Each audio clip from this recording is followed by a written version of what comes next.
I fell in love with international opportunities when I went abroad for a study abroad at Denmark, or in Denmark, and this was a great opportunity for me to be able to go back, actually to the same university that I studied at in Denmark, and to try to do research and to start graduate studies.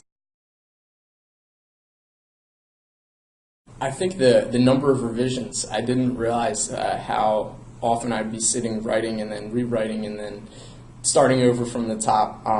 But I didn't realize that, but I also didn't realize how valuable that experience was of writing something and then going back, having someone look at it. It was really great to have multiple people review and tell you, hey, I don't think this sounds right, or this isn't good, you should change this. But that was surprising, but also very, very helpful. Too, to sit there and to really analyze yourself and critically think. You think in a way that you don't normally sit down and be like, okay, for Fulbright at least, you have to write a personal statement, and I don't normally think okay, how did I get here, and it's okay, a high school teacher referred me to this program and that led me to Drexel, and Drexel's led me here, and it's very nice to look back and see where you've come and where you're going. That's another big thing of where do you want to go? What do you want out of your education? Why are you applying for the fellowships?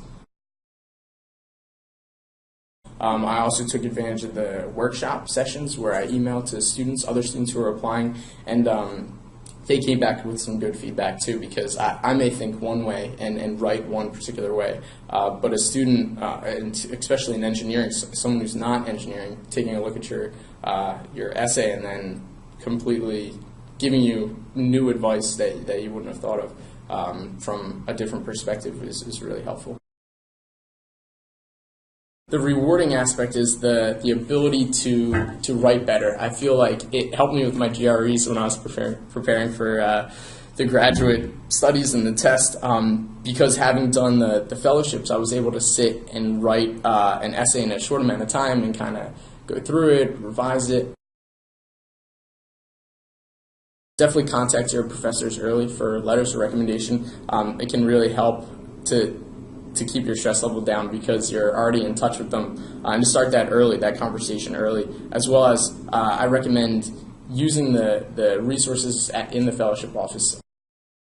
Another piece of advice would be to use the workshops and use other people like your parents, your brothers, your friends to look at your work and have them critically analyze it in a positive or negative way. If they're like, oh, this is great, that's good, but it also really helps if someone's like, this is not so good, I don't really understand what you're trying to say.